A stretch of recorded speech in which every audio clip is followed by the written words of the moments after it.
Buenas noches, Eric. Muchas gracias por este pase. Ricardo, ¿cómo estás? Muy bien. Luego de fiestas patrias. Sí, y preocupado también por lo que vive Venezuela, ¿verdad? No, claro. Vamos a estar hablando de esos temas, pero primero vamos a hacer también un análisis del mensaje presidencial. Hay diversos anuncios hechos por la presidenta Dina Boluarte. Veremos el aspecto constitucional con el presidente justamente de la Asociación Peruana de Derecho Constitucional, Jorge Cáceres. También vamos a conversar con Gustavo Pacheco, presidente parlamentario andino y también el eje geopolítico, para hablar de lo que está sucediendo en Venezuela. Es grave la situación en ese país y qué va a pasar en los próximos días. El Ministerio de Infraestructura será un tema que vamos a analizar también esta noche con César Candela, que es director ejecutivo de la Sociedad Nacional de Construcción e Infraestructura. Muy bien, de esta manera empieza el diálogo abierto.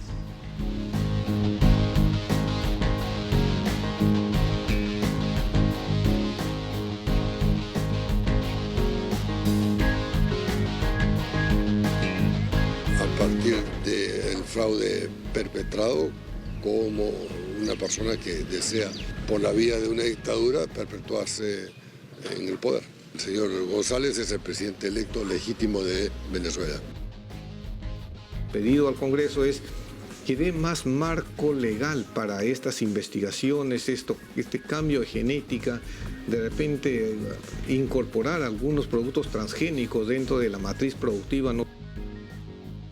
Estamos hablando, por ejemplo, en el caso de los oficiales, desde un 45% del aumento salarial, y en el caso del personal nacional suboficiales hasta un 81%. Y resulta ser un porcentaje importante que se va a determinar de acuerdo a la categoría, jerarquía y grado. Es decir, quienes menos percibían van a ser los que más van a, en este caso, van a ver reflejado en sus sueldos un aumento significativo.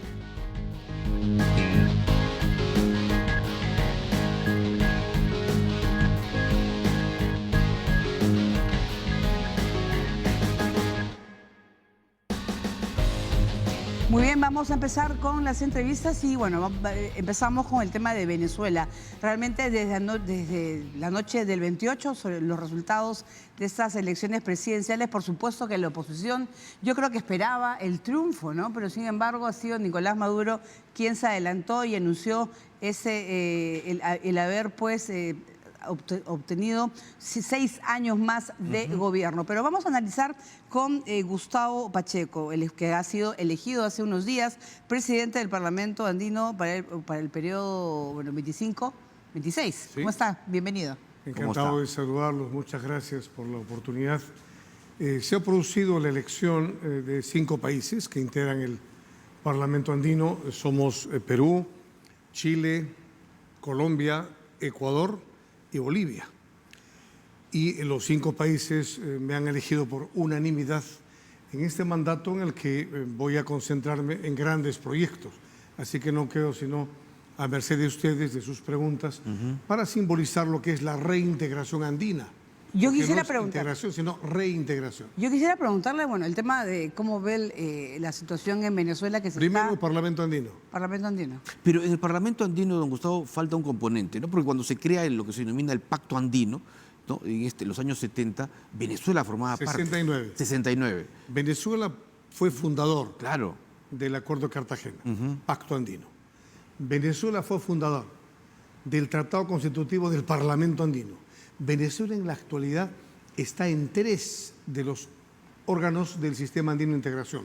CAF, Corporación Andina de Fomento, cuya sede principal está en Caracas, hasta hoy. Es como el Ministerio de Economía del Parlamento andino. 2, es nuestro banco, el Banco de América Latina. 2, también Venezuela está en el convenio Hipólito Unanue.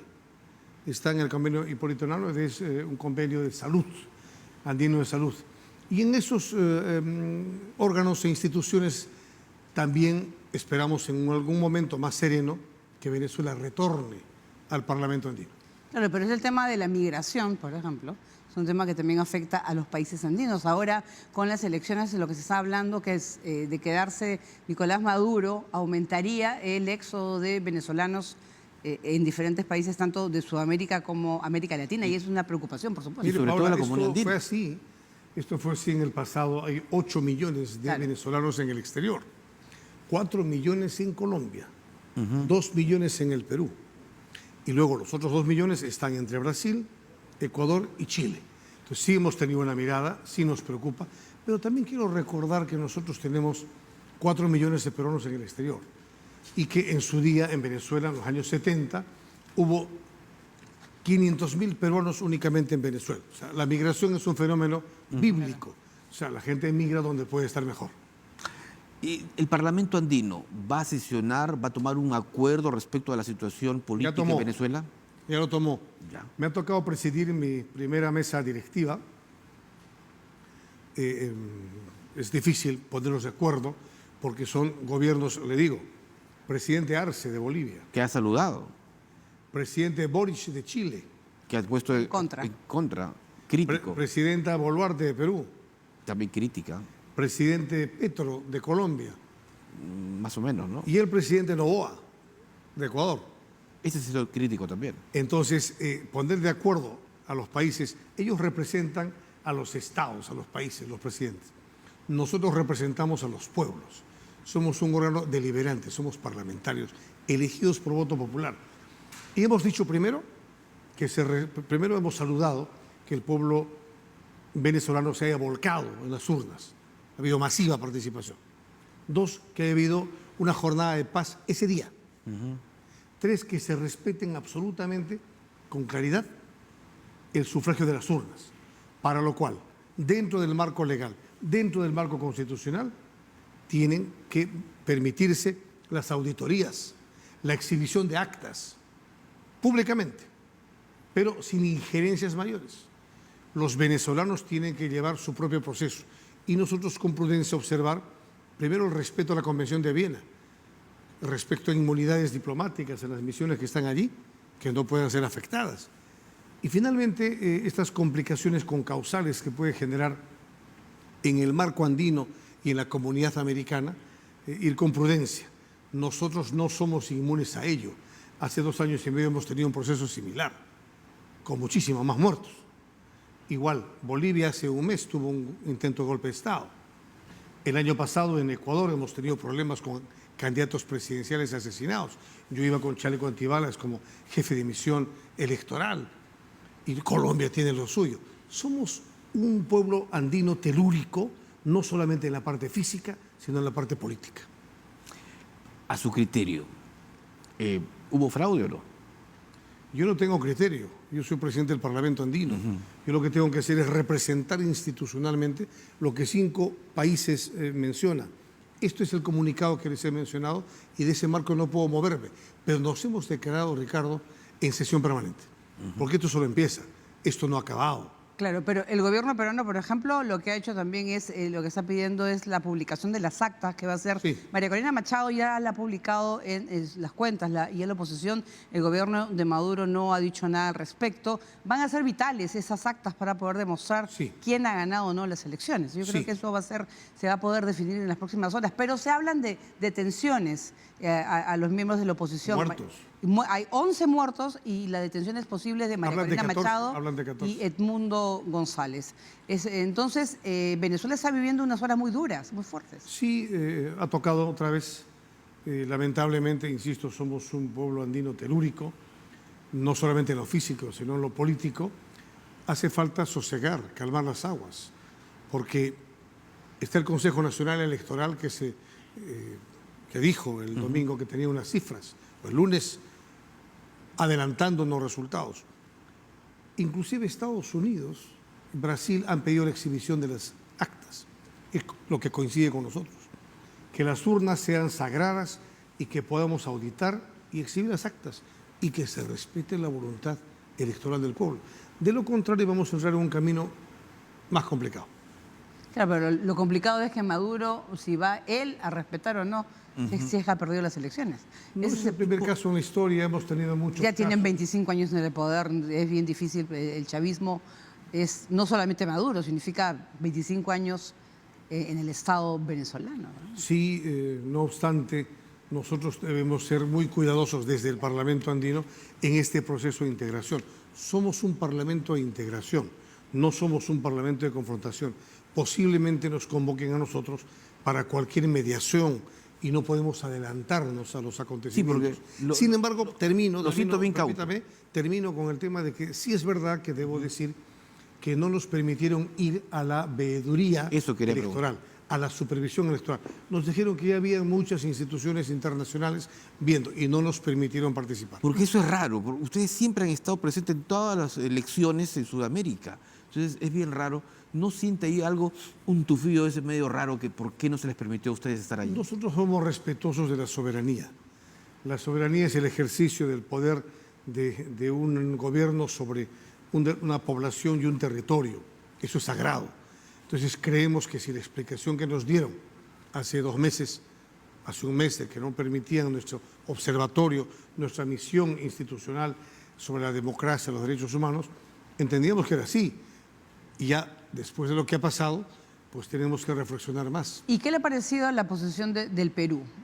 Habla pues, del retiro de los miembros de la embajada, incluso se habla de romper relaciones con Venezuela.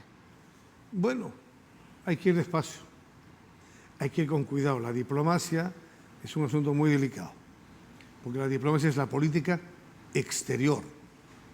Si la política interior ya es complicada, la política exterior y vista desde la diplomacia parlamentaria tiene que ser muy prudente. Mire, yo no puedo entrar en el análisis de cada gobierno porque yo estoy junto a 5 gobiernos. En el caso de Perú, que es mi tierra, que es mi país, sí puedo precisar algunos temas. He estado recibiendo mensajes de cómo se pueden complicar los 2 millones de venezolanos que están obligados a regularizarse en el Perú y ya no van a tener... Ya no tienen trámites ahorita. Ya no van a tener trámites en la embajada diplomática, en sede consular. Pasaportes. Entonces se complica todo. Esto no es... A ver, mente fría, cabeza fría. No se vale reaccionar por impulsos, ni aquí, ni allá, ni donde sea. La diplomacia necesita templanza. Y en ese camino está el Parlamento andino. ¿Hay la posibilidad de que ustedes puedan surgir como una suerte de mediadores? ¿Se ofrecen? ¿Hay esa posibilidad? Nosotros estamos pendientes en la mesa directiva de poder acoger cualquier pedido o solicitud.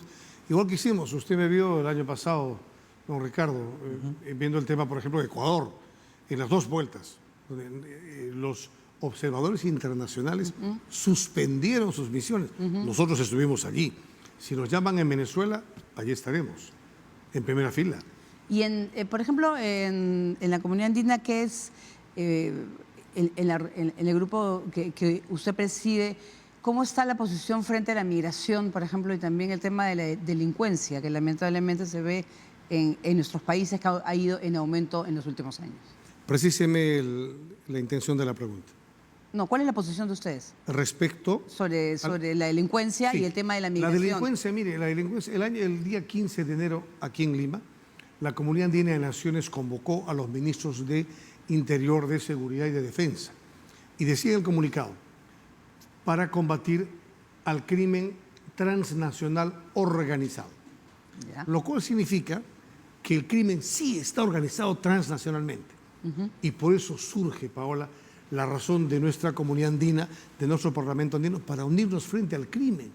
He propuesto la creación de Andipol y de Andiyus. Es una sola policía andina y jueces y fiscales muy vinculados. Eso está en Europa, Europol, Eurojust. Ya. ¿Y cómo va a funcionar cómo sería la Andiyus, función? Andipol. No, claro, Colaboración ¿cómo policial funcionaría? inmediata. Igual que el Serenazgo Sin Fronteras en Lima. ¿Ya? Sin fronteras, pues, para perseguir al crimen. ¿Qué pasa? ¿Que no puedo pasar una barrera, una línea imaginaria? Con permiso de la policía del otro lado, pues atrapamos a los ladrones, a los criminales. Porque los criminales no vienen de un país. Los criminales no tienen patria, no tienen bandera. Bueno, claro, las bandas están se mueven por territorios y por zonas, pero, por ejemplo, en las fronteras, aquí va a haber mucho control, por ejemplo, en la frontera peruana. No. Hay que precisar. Nosotros ya hemos logrado en la comunidad andina movernos con el DNI. O sea, usted puede pasar de una frontera a otra con DNI o con permiso de residencia. ¿Ya? Entonces eso de que vamos a cerrar las fronteras no es real. Ojo que ya nos dijeron el año pasado que iban a expulsar a todos los venezolanos. No lo han hecho. No pueden hacerlo. Es muy complicado. Y ese DNI nos permite ir a trabajar a cualquier parte de la comunidad andina y también que ellos puedan venir a trabajar. No hablo de Venezuela, hablo de los países claro. que estamos integrados actualmente. Permítame ir hacia lo que va a ser esta... Con este DNI podemos pasar Claro. a cualquier lado y tener derecho al trabajo. Ojo, usted mañana, Paula, puede irse a trabajar a Caracol, sin problema, sin mucho trámite. Espero que usted no se vaya, don Ricardo. No, yo sigo esperando la propuesta. Pero, a ver, Vamos a crear un canal de televisión andino. ¿Eh? ¿Ah, sí? Sí, por sí, eso. por eso yo decía, vamos a hablar de temas del Parlamento andino. A ver, Es mi propuesta. la OEA se va a reunir, el Consejo Permanente. Ya el canciller está por partir esta medianoche. ¿Qué puede hacer la OEA en situaciones como la de Venezuela?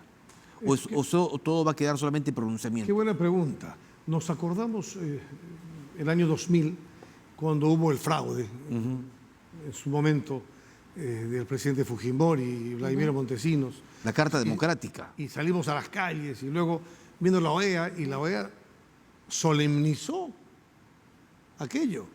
Y fuimos desde el Frente Independiente Moralizador con Fernando Olivera, Luis Iberico, Susana Iguchi, Fausto Alvarado y los que estábamos detrás, los que presentamos ese video, Curi Montesinos, que fue el que trajo abajo el sistema. O sea, ¿qué puede hacer la OEA? En algunos casos muy útil, en otros casos no ha sido muy útil. Vamos a ver despacio cómo auspiciamos cualquier tema de diálogo que distiende esta situación. Lo que no podemos es tensar más. Claro. Hay que sosegar el tema, esperar, y creo que estamos recién en el minuto 1 o minuto 2. Esto tiene para mucho. No, y además lo que preocupa es lo que está sucediendo en las calles de Caracas, ¿no? La idea es tampoco que no vaya, la violencia, que no vaya en aumento. Eso es lo que se A eso está me refiero. buscando, ¿no? Claro. O sea, no podemos estar a favor de unos o de otros. Hay que llamar a la calma, al sosiego. Pero este es un asunto que fundamentalmente les corresponde a los venezolanos decidir. El resto de los que estamos fuera, podemos opinar, podemos auspiciar, podemos generar puentes, pero corresponde a los venezolanos el destino de Venezuela. ¿Qué sensación le ha dejado de escuchar opiniones de parlamentarios peruanos que están como observadores allá, señalando que el proceso se ha desarrollado de la manera más transparente y que los resultados son muestra de ello? Y no tengo opinión sobre eso, no conozco el tema. Pero hay parlamentarios que están. ¿Qué nombres tienen? Bermejo, lo vi esta noche en la televisión. No he Kelly escuchado. También. por la Latina. No he escuchado. Insisto que aquí son posiciones ideológicas. Cada panadero lava su pan.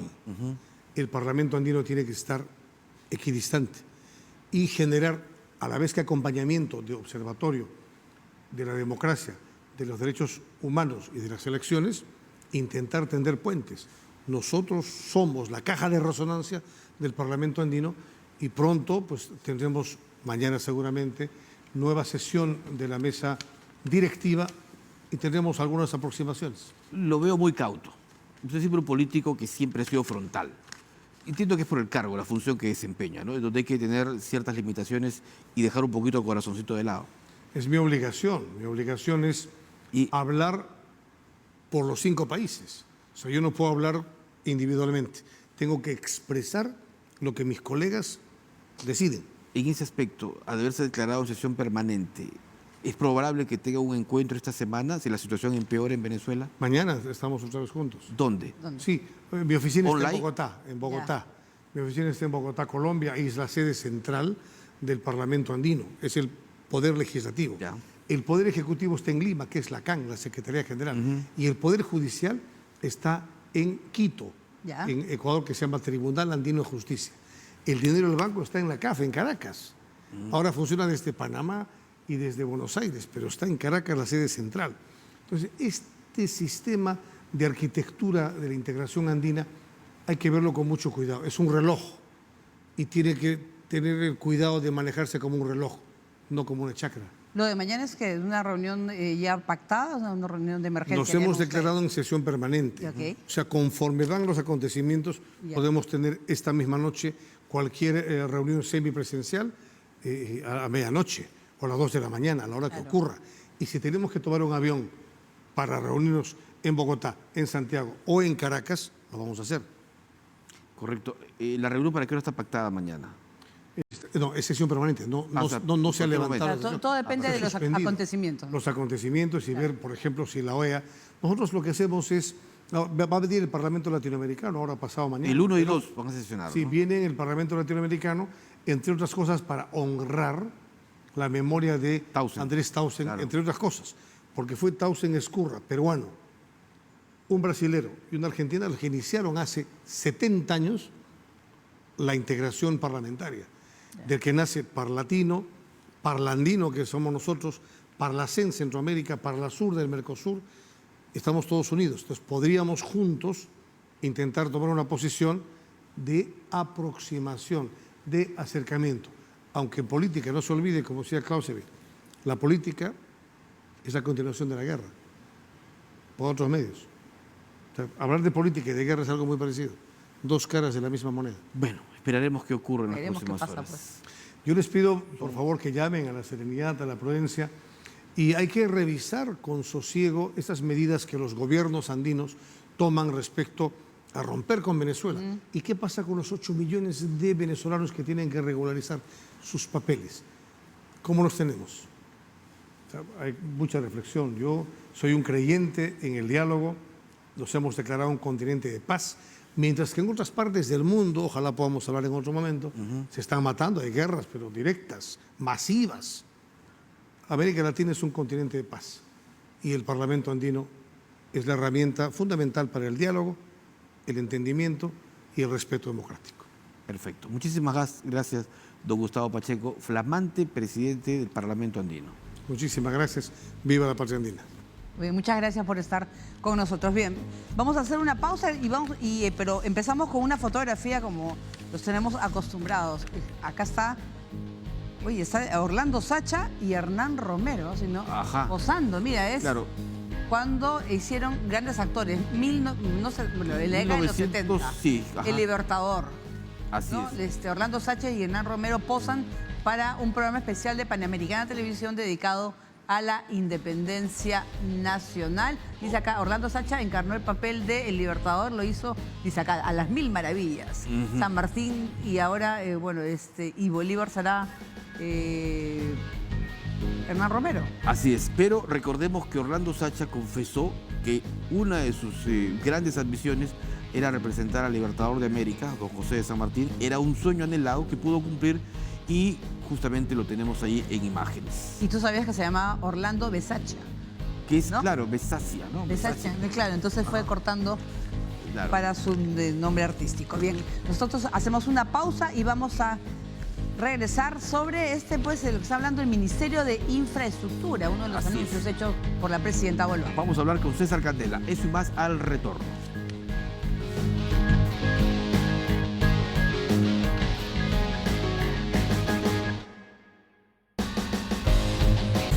Me volvemos para las entrevistas aquí en Diálogo Abierto y sin duda uno de los temas fundamentales, Paola, del discurso de la Presidenta de la República el 28 de julio ha sido la creación del Ministerio de Infraestructura, proyecto que lo ha dejado en el Parlamento y que va a ser analizado por la representación nacional. Por supuesto, vamos a saludar a César Candela Jara, director ejecutivo de la Sociedad Nacional de Construcción e Infraestructura. Muy buenas noches, bienvenido. Se han dado algunos detalles de ese ministerio que podría unificar en una sola entidad varias, se puede decir, unidades de otros ministerios. ¿Cómo ve usted el proyecto? Muchas gracias por la invitación primero y a sus televidentes. Formalmente el proyecto todavía no ha ingresado hasta esta tarde al Parlamento. Entiendo que va a ingresar en los siguientes días. Y en realidad lo que se está haciendo es proponer que varias instituciones que pertenecen a otros ministerios pertenezcan a uno solo, ¿no? Lo que hemos venido viendo es que en los últimos años diversas entidades vienen construyendo proyectos similares. Por ejemplo, las escuelas o colegios se vienen ejecutando desde el Ministerio de Educación y también la Autoridad Nacional de Infraestructura, recientemente creada, hace menos de un año, también hace escuelas, ¿no? O, por ejemplo, hospitales los vienen haciendo el Ministerio de Salud, Claro. Salud, ¿no? O, por ejemplo, la Policía Nacional o el Ministerio de Defensa. Es decir, se ha recogido en el proyecto diversas unidades ejecutoras o entidades adscritas a los ministerios para unificarlos todos dentro de un ministerio que se llamaría Ministerio de Infraestructura. Es como para aliviar el trabajo, la carga quizás de los ministerios y lo pueda hacer una unidad específica. No, básicamente, primero es importante que el público sepa de que los ministerios tienen más de una función, ¿no? La ley orgánica, que es como se denomina conceptualmente a cada ley que rige cada institución de esta naturaleza, define innumerables funciones, ¿no? Aprobar la política pública de cada sector. Es decir, el Ministerio de Vivienda no es que construya viviendas, es decir, tiene otro tipo de funciones, ¿no?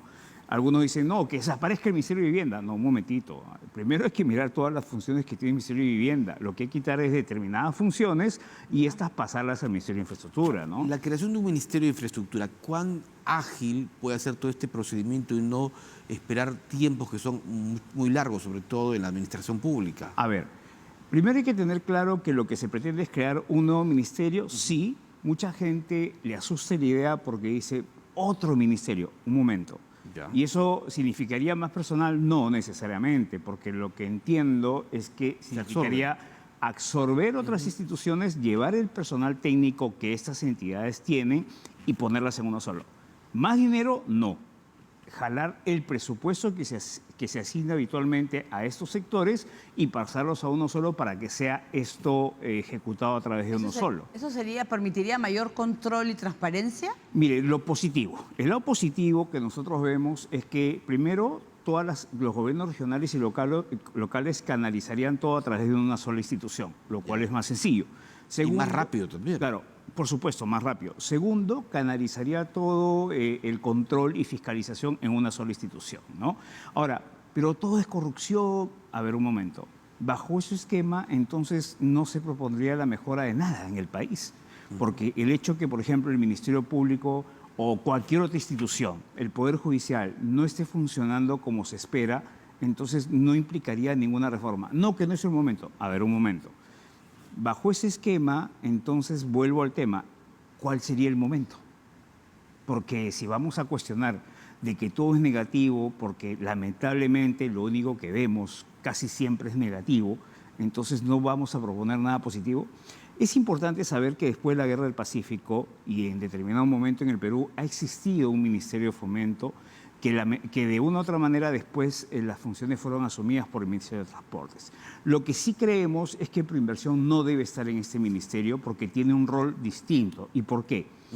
En el Perú se construye bajo 5 marcos o 6 marcos actualmente. La Ley General de Contrataciones, la Ley de Asociaciones Público-Privadas, la Ley de Obras por Impuesto, los modelos de gobierno a gobierno, los convenios con organismos internacionales y los proyectos con activos, que son 5 marcos distintos que establecen reglas diferentes. Esto permite que el país tenga diversas herramientas para hacer obra. ¿Eso es bueno? Sí es bueno. ¿Que es difícil de aprender? Sí, claro que es difícil. Hay que esforzarse para entenderlas. ¿Que un solo ministro sea capaz de entenderlas? No. De hecho, si el proyecto sugiere que un solo ministro encabece el ministerio, lo que nosotros como gremio vamos a proponer es que sea acompañado de un consejo consultivo, porque ningún técnico, por más bueno que sea, va a entender todos esos marcos que acabo de comentar. Y esos marcos existen. Claro. Lo otro que nos preocupa es el legado de los panamericanos. Por ejemplo, el legado tiene que ir en forma independiente, porque de hecho tiene una estructura y un esquema totalmente distinto. Esos dos aspectos, de hecho, lo vamos a comentar si es que el Parlamento tiene a bien invitarnos a opinar, como seguro otros gremios y diferentes entidades van a asistir a proponer cosas diversas, ¿no? Entonces, estamos hablando que sería un superministerio. Bueno. Y además la cantidad de obras que tendría que ver. Y de recursos. Y de recursos, Mire, ¿no? el Plan Nacional de Construcción e Infraestructura, aprobado en el 2019 y luego actualizado en el 2022, nos dan una brecha de infraestructura por cubrir en el Perú de 363.000 millones de soles. O sea, definitivamente, no solamente en el Perú, sino en cualquier parte del mundo, la infraestructura denota un presupuesto importante, así que es innegable. Es más, el Ministerio de Transportes a la fecha es la institución que más presupuesto tiene. Así que definitivamente, si queremos resaltar que es el más grande, sí, probablemente sea lo más grande, ¿no? Ahora, por ejemplo, muchas obras que están paralizadas. Ese es un problema, ¿no es cierto?, que viene de atrás y que... ¿Qué va a ocurrir? Mire, Actualmente el gobierno, la solución está en el gobierno. ¿Por qué? Porque acaba de recibir facultades del Congreso por 3 meses, que ya está corriendo, y entre las facultades está justamente lo que usted ha señalado, legislar para solucionar y dar el marco a través de decretos legislativos para solucionar algunos aspectos. Lo que se llama destrabar. Sí, las obras paralizadas. Pero ¿cómo hacer para, sobre todo el tema de la corrupción? Bueno. Que a veces es cuando hay dinero, hay proyectos, hay... Bueno, es que, a ver... Y las usted está- personas, también, de corrupción y personas Bueno, idóneas para los cargos. La corrupción siempre ha existido. La corrupción... Lamentablemente sí. Lamentablemente. El Ministerio Público existe, los órganos de control existen. Entonces, que mañana existe el mejor ministro y el mejor ministerio no va a hacer que la corrupción desaparezca. Ya. Lo que hay que hacer es que las entidades funcionen y eso depende de las personas.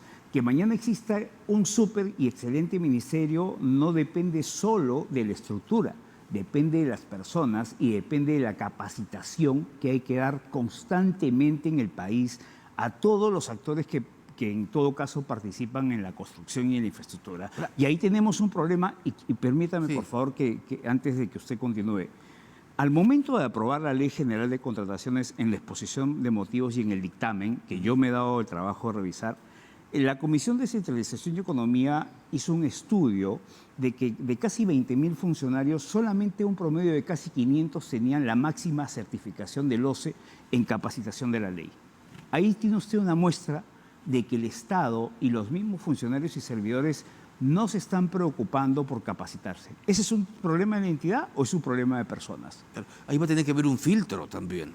Pero por supuesto, Claro. pero no solamente tiene que estar acá, tiene que estar en todo el aparato estatal, como también en el sector privado, ¿no? Así como el sector privado, las empresas exigen que su personal esté capacitado, el sector público, a través del MEF y todo el aparato, tiene que preocuparse porque el personal en este sector y en todos tiene que estar La capacitado. participación de la Contraloría a través del control concurrente Existe. va a tener que ir de la mano con el nuevo Ministerio Sin de duda, Infraestructura. mire, la Ley General de Contratación que se acaba de aprobar y cuyo reglamento está en espera, ya incluye herramientas nuevas que se usaron en los Panamericanos y se han insertado en esta ley. Hay que aprovechar esta nueva ley para crear este ministerio, no para que empiece a funcionar mañana, es un proceso. Entiendo que el proyecto que se va a presentar del Ejecutivo aplica que se implemente absolutamente al 100% en un promedio de 2 años. Así que yo creo que no es cuestión de asustarse, sino de hacerlo bien, paulatinamente y en forma progresiva. También se está hablando de la fusión de los dos ministerios, no se sabe cuáles son. Todavía va a haber tiempo. Yo creo que también se está hablando de una reforma de otros sectores y otros ministerios, ¿no? De repente cultura, pasar a la educación, pero son temas que yo no he revisado. Yo estoy hablando de un sector en el cual estoy trabajando arduamente a través de gremio junto con Carlos Neojos y Roque Benavides, que encabeza. La autoridad para la construcción con cambios, ¿no es cierto? Que No, se ya convierte luego en desapareció, ahora autoridad es de ANI. infraestructura. Exactamente. ¿No es cierto? ¿Cómo queda con este ministerio? Lo que quedaría absorbida. Lo que sí me preocupa, y creo que preocupa a muchos, es un poco este tipo de propuestas de un momento a otro, porque ANI no tiene ni un año y ahora aparece el ministerio. Claro, eso Estas son las cosas que sí están preocupando, pero desde el gremio, si la decisión política es crearlo y cuenta ya con un respaldo de otras bancadas, vamos a estar muy pendientes de que se haga bien si finalmente se aprueba.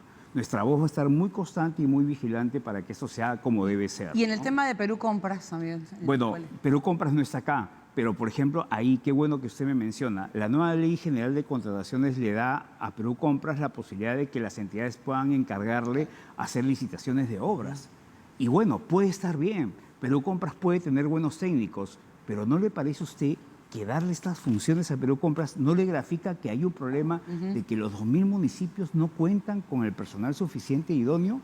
Entonces tiene que haber realmente un sector encargado de definir una política pública en la ejecución de obras de largo plazo y de mediano plazo que acompañe también en capacitación. Ahí tenemos un problema definitivamente muy importante. Mire, yo me doy el trabajo de recorrer por tierra, carretera para arriba hasta Tumbes o parte de la carretera al norte y usted visita las provincias y discúlpeme usted graficar, eso es un queso lleno de huecos. Las ciudades están pero destrozadas por no meses, años. Y eso es un problema que hay que solucionar. Usted agarra la vía Libertadores, tiene 6 años sin mantenimiento. Acaban de haber 20 muertos hace meses. Entonces, ¿qué está pasando? Eso es algo que tenemos que solucionar y sentarnos todos a darle una solución y no decir, no, pero todo es corrupción, no, pero todo es malo. Ese es un problema de percepción justificada que tiene la población en tener miedo que se haga reformas. Pero yo creo que con una buena intención y un respaldo importante, donde tengamos la opinión de los gremios, de los expertos y especialistas, avancemos con calma hacia algo positivo para el país. La participación del sector privado, de la que usted hablaba, obras por impuestos, ¿no? Alianza público-privada. Sí. ¿Se reforzaría, se agilizaría las obras gobierno a gobierno Mire, con este nuevo ministerio? A ver, el sector privado tiene una desconfianza totalmente válida.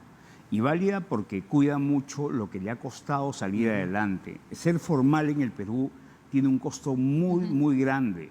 Desde la tramitología que es engorrosa y pesada, desde funcionarios que no tienen un estándar para aprobar sus licencias y permisos. Usted se encuentra hasta para sacar un permiso de INDECI y una licencia municipal con un inspector que va un día y te pide una cosa y al día siguiente pide otra, hasta lamentablemente la falta de respaldo de los bancos para dar las fianzas y las garantías. Así que el mismo sector privado boicotea al sector privado. Pero cuando va al Estado, imagínese usted, no le tengo que contar la historia de la corrupción que ha asustado al sector privado para acercarse a lo público. La nueva ley creemos que va a garantizar o va a reducir este tipo de cosas y de hecho el sector privado quiere participar, pero hay que seguir trabajando. Nosotros como gremio estamos intermediando y nos está costando sin duda afianzar esa confianza. Entonces, claro, si usted tiene 5 gobiernos, si usted tiene ministros y cambios y la polarización política como está, ¿usted cree que el sector privado va a confiar? Si usted tiene un ANIN y en menos de un año tiene una propuesta de esta naturaleza, ¿usted cree que eso genera confianza? Obviamente que no.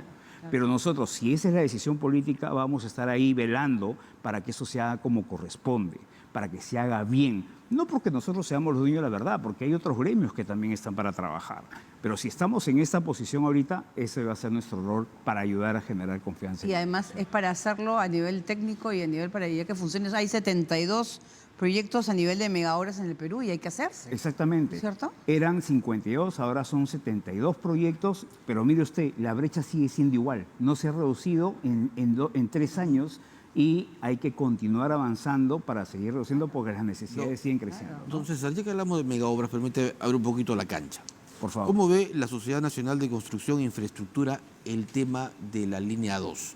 Este problema que se ha entrampado entre 2 calles, ¿no? La avenida Wilson y el Paseo Colón. Mire. Se habló de 13 meses. Resulta que ahora no son 13 meses, sino 25 meses. Bueno, a ver, para empezar entiendo que ya se resolvió el problema. Así que creo que el problema ya se resolvió, ¿no? Entiendo que el alcalde de Lima decidió retirar la acción que había planteado. Así que hasta ahí, por lo menos, ha habido tranquilidad. Ahí se levanta el atrapamiento, pero todavía sigue el proceso de cuánto va a durar justamente la construcción de esa central. Bueno, pero, a ver, si hay 5 kilómetros construidos y 9 años en ejecución, y nos falta todavía, entiendo que 30 kilómetros aproximadamente, definitivamente hay una demora. Ahora, hay que revisar ese contrato. Como usted comprenderá, nosotros no hemos visto el contrato, pero entiendo, por lo que señala el alcalde, ¿no?, que no firme el contrato, pero obviamente como titular del municipio tiene que darse el trabajo de revisar y velar de alguna manera por la ciudad. Señala que hay una revisión que hacer. Compete al ministro de Transportes verificar, como titular de un sector tan importante, si hay algún problema en la ejecución por parte del privado. Y en todo caso, así como el privado en su momento ejerció su derecho, si el ministro de Transportes efectivamente, a través de sus abogados y su soporte y su procurador, verifican que hay algo que reclamar, pues me imagino que lo podrá hacer, ¿no? Nosotros estamos de acuerdo en defender tanto los derechos del sector de la administración pública y del Estado que representa al país, y en este caso a Lima, como velar por el lado del sector privado. La estabilidad jurídica y el contrato es importante, ¿no? Y la solución de controversias se tiene que dar por los canales que establece el contrato. Si no, el sector privado tampoco va a querer participar en adelante en la ejecución de proyectos tan importantes. Estamos hablando solamente de la línea 2 y hay muchos proyectos que están dentro de este plan nacional, sin duda, ¿no? Yo creo que es importantísimo en el tema de infraestructura vial, ¿no? En los cuales, y bien lo dijo, que hay zonas, o sea, por ejemplo, viene el tema de Chancay, ¿no?, de los agroexportadores. Tiene que haber maneras de poder sacar los productos, comenzando por las carreteras. Bueno, de hecho, la conexión. Las conexiones. De hecho, dentro de las facultades otorgadas por el Congreso del Poder Ejecutivo, hay 9 ítems que están vinculados al tema de infraestructura. Y dentro de ello se incluye la modificación de la ley vinculada a asociaciones público-privadas y proyectos en activos, que está trabajando en Proinversión en coordinación con el Ministerio de Economía y Finanzas y que nuestro gremio, junto con las empresas, han alcanzado también sus propuestas en un par de reuniones ya con Proinversión y que esperamos fortalezca esta figura. Aprovecho también la oportunidad para señalar que en el crédito suplementario que aprobó el gobierno se ha introducido, y la verdad nos ha sorprendido mucho, una modificación que reduce los topes del CIPRIL. El CIPRIL es el certificado de obras por impuestos y ha reducido aproximadamente en 30% los márgenes que tienen los gobiernos regionales y locales para poder construir obras por impuestos. Estamos hablando de casi 10.000 millones aproximadamente que se está reduciendo en más de 2.000 entidades a nivel nacional para poder hacer obras por impuestos. Y mucho cuidado con ello, porque esa vía ha alcanzado a la fecha un récord de casi 2.000 millones este año a nivel de entidades. Probablemente, obviamente, el gobierno, para generar el crédito suplementario, que es muy importante, o no se ha percatado o no sé, pero es una disposición que ni siquiera dice obras por impuestos, dice CIPRIL. Entiendo que la Asociación de Gobiernos Regionales y Municipales pidió a la presidenta que se observe la norma, pero el entusiasmo puede a la vez generar algo en perjuicio de los gobiernos regionales y locales. Hay que observar o pedir la modificación de esa disposición. Es la 14ª de esta ley que nos parece importante. Mañana nosotros estamos publicando un comunicado llamando la atención de esa norma para que la Comisión de Economía del Parlamento ni bien instalara un estudio de ese proyecto, ¿no? Bien, gracias a César Candela Jara, director ejecutivo de Sociedad Nacional de Construcción e Infraestructura. Gracias. Encantado, gracias a ustedes. Muy gentil. Muy bien, nosotros antes de irnos la fotografía vamos a ver de recuerdo. Ahora, Uy, caramba. uy, ese carro, una carcochita. Así es, la carcochita haciendo taxi colectivo por el centro de Lima. Eso en el año 1968. Está bonita, ¿no? La carcochita. Claro, ¿no? Y todavía se conservan algunos de los museos de Lima, sobre todo en La Molina específicamente, y que son mostrados cada cierto tiempo por la familia claro, Nicolini. de la familia Nicolini, Claro. ¿no? Unos carros muy... Pero ahora, ¿cómo se vería? No, en el tráfico limeño. Sí, bueno, sin duda un recuerdo para los limeños. Muy bien, vamos a hacer una pausa y volvemos con más.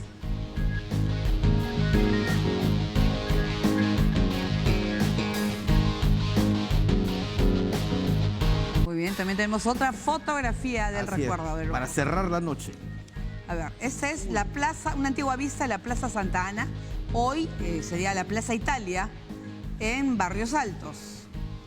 Es un antiguo espacio público del cercado de Lima. Hacia la altura de la cuadra 7, Girón Guanta, entre los girones Junín y Guayaga. ¿Qué les parece? Mucho verde había. Allí había un cine, no recuerdo el nombre, pero había el Cine Unión y Cine Pizarro. Mira, ya me acuerdo. Uy, acá Cine Unión y Cine tenemos un Pizarro. historiador Sí. trabajando con nosotros. No, pero Claro. está bien, pero mira la cantidad de árboles y de, Claro. ¿no? y de verde que había. Lo que ya no tiene ahora Plaza Italia, que por el contrario está congestionada, un poco Puro turizada. Tiene una comisaría también en la actualidad y un lugar al cual yo acudía de niño. ¿Cuál? Una casa donde venden peces ornamentales. Ya no hay ya. Mira, ¿Sabes? no pasó por ahí hace como antes de la pandemia. Todavía existía, Ya. pero habrá que ir a dar una vueltita por ahí. Bueno, esas son las fotografías de recuerdo que tenemos acá para ustedes en Diálogo Abierto. Gracias por acompañarnos y nos reencontramos mañana. Hasta mañana. Chao.